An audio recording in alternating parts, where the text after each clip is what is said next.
அனைவருக்கும் நமஸ்காரம். கேதுவின் காதலன் பேசுகிறேன். இன்று ஒரு ஜோதிட தகவலை பார்ப்போம்.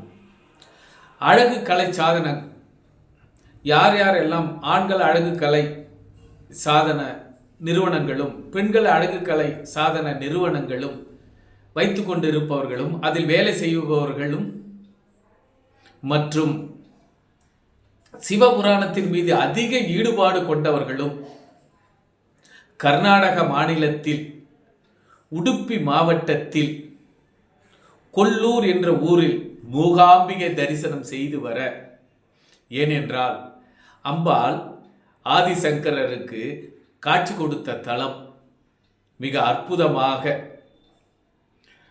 அந்த தலத்தில் உணர்ச்சி பிழம்பாக, உணர்வுகளின் பிழம்பாக, உண்மைகளின் நிழலாக அங்கு ஆதிசங்கரருக்கு மூகாம்பிகை தன்னுடைய சுய ரூபத்தை, சொரூபத்தை, ஆனந்தத்தை அற்புதமாக காட்டினார். அங்குதான் ஆதிசங்கரர் சௌந்தர்ய லகரி என்ற நாமாவளியையும் இயற்றினார். சௌந்தர்ய லகரி என்பது என்ன? அழகு கலை, அம்பாளின் அழகை வர்ணிப்பது மற்றும் அம்பாளின் புகழை பாடுவதும். அந்த சௌந்தர்ய லகரியை பாடி மகிழ்ந்து கேட்டு நீங்கள் இருந்தால் அழகு கலைகள் மட்டுமல்ல, ஆனந்த தாண்டவம் மட்டுமல்ல, அம்பாளின் அனுகிரகம் கிடைக்கும். அதே போல உங்களுக்கு தேவையான இரண்டாம் பாவம், வாக்காக இருந்தாலும் சரி, தனமாக இருந்தாலும் சரி, அந்த பாடலை பாடினால் நெல்லிக்கனி, பொன் நெல்லிக்கனி பெய்ய வைத்தது ஆதிசங்கரின் அருள்.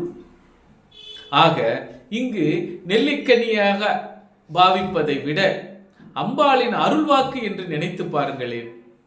ஆக கர்நாடக மாநிலம் உடுப்பி மாவட்டம் கொல்லூர் மூகாம்பியை வணங்கி அழகு கலை சாதனங்கள், பியூட்டி பார்லர் வைத்திருக்கும் ஆணாக இருந்தாலும் பெண்ணாக இருந்தாலும் ஏன் ஒரு முறை ஏனும் போய் அம்பாளின் அனுகிரகத்தையும், அம்பாளின் வடிவமைப்பையும், அம்பாளின் முழு உருவத்தையும் வணங்கி வாருங்கள். உங்கள் வாழ்வில் பல மாறுதல்கள், அற்புதங்கள் அத்தனையும் கிடைக்கும். இங்கு அழகு கலைகள் என்பது சிம்ம ராசியையும் குறிக்கும். ஆதலால் சிம்ம ராசியில் எந்த கிரகம் நின்றாலும் அல்லது சிம்ம நவாம்சத்தில் எந்த கிரகம் நின்றாலும் அவர்களும் சென்று வணங்கி வாருங்கள். அம்பாளின் அனுகிரகத்தை பெற்று செல்லுங்கள்.